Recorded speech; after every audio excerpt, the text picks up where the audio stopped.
Capek jual kata-kata, Anies ternyata cuma populer di medsos tapi tidak difavoritkan. Ditulis oleh Ki Henry di siwa.com. Beberapa waktu lalu, sebuah survei menunjukkan kalau elektabilitas Anies Baswedan dalam bursa Capres 2024 semakin rendah dibanding dengan dua gubernur dari Jawa Barat dan Jawa Tengah. Kali ini founder Drone Emprit Ismail Fahmi memberikan penjelasan yang lebih mendalam. Dia melihat Anies paling banyak dibicarakan di media sosial, tapi tidak difavoritkan.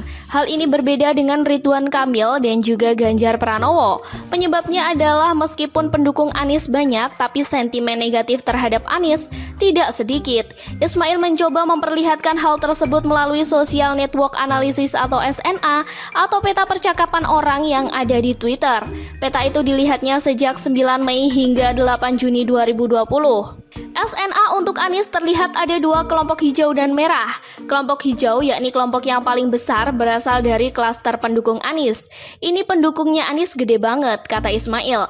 Sedangkan kelompok merah mewakili klaster yang kontra terhadap Anies. Memang ukurannya tidak sebesar kelompok hijau, tapi bisa menjadi pengganjal elektabilitas Anies. Sentimen negatif inilah yang kemudian membuat meskipun Anies populer, sentimen positifnya harusnya banyak, tetapi dia jadi turun favorabilitasnya, ujarnya. Berbeda dengan Ridwan Kamil, Ismail menyebut kalau dilihat dari peta, RK hampir tidak memiliki tim. RK mengontrol sendiri tingginya percakapan di Twitter karena dirinya aktif menggunakan akun pribadinya. Jadi, RK ini sangat terkenal. Ketika dia nge-tweet, sudah banyak sekali orang yang meretweet. RK juga tidak memiliki kelompok merah atau yang kontra terhadapnya. Sedangkan untuk Ganjar, peta SNA-nya menunjukkan ada tim pendukung yang menunjang kepopulerannya di Twitter. Mungkin dari tim media sosial atau influencernya. Serupa dengan Anies, Ganjar hampir tidak memiliki kelompok merah atau klaster yang kontra terhadapnya. Sedikit sekali, jadi ini seperti jalan tol bebas, tidak ada pro dan kontra, katanya lagi. Mari kita analisis, kenapa Anies populer di media sosial? Sebenarnya bukan cuma di media sosial, tapi Anies juga populer di berbagai media. Anies diuntungkan dengan posisi sebagai gubernur ibu kota, yang mana setiap langkah dan gerak-geriknya diikuti dan diliput oleh media secara masif. Coba lihat berita, tiada hari tanpa memberitakan mengenai Anies kan? Bagaimana dengan RK, Ganjar, Risma, dan kepala daerah di luar Pulau Jawa? Lebih sedikit publisitas dari media. Makanya jangan heran Anies disorot di mana-mana.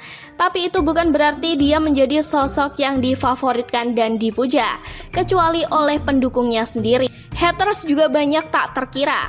Pendukungnya banyak, apalagi kalau kita masukkan pendukung dari gerombolan berjubah agama. Tapi hatersnya juga tak kalah banyak. Banyak dibicarakan, bisa jadi artinya banyak dicibir, dikritik, ditertawakan, dan dikecam. Mengenai ini Anies sudah mengumpulkan banyak sekali cercaan yang dialamatkan kepadanya. Tak berkompeten tapi diangkat jadi gubernur, kehancuran yang kita saksikan. Kalau mau disimpulkan, mungkin dia banyak dibicarakan mengenai kebodohan dan kebobrokannya. Salah satu puncak kekesalan warga adalah saat Jakarta dilanda banjir besar di awal tahun 2020. Penanganan tidak becus, pencegahan nyaris tidak ada, konpres jadi ajang cuci tangan dan selamatkan muka. Makin dibahas makin darah tinggi, makanya Anies tumbang beberapa waktu belakangan ini.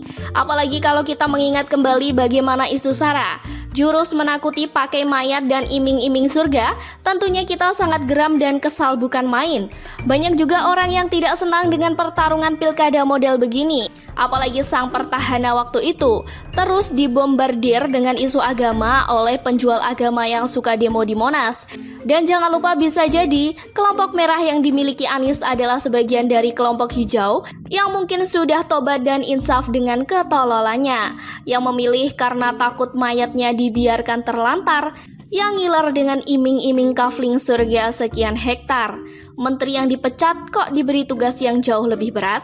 Kelompok penjual agama sudah pasti masuk ke dalam kelompok hijau dan tidak bakal luntur-luntur lagi. Bahkan rencananya, Anies akan dijadikan sebagai calon tunggangan politik baru setelah dikhianati dengan sadisnya oleh Prabowo yang merapat ke kubu Jokowi. Bagaimana menurut Anda? Sekian dulu berita hari ini. Jangan lupa di like, komen, dan subscribe agar Anda tidak ketinggalan informasi menarik dan terupdate lainnya dari channel Daily.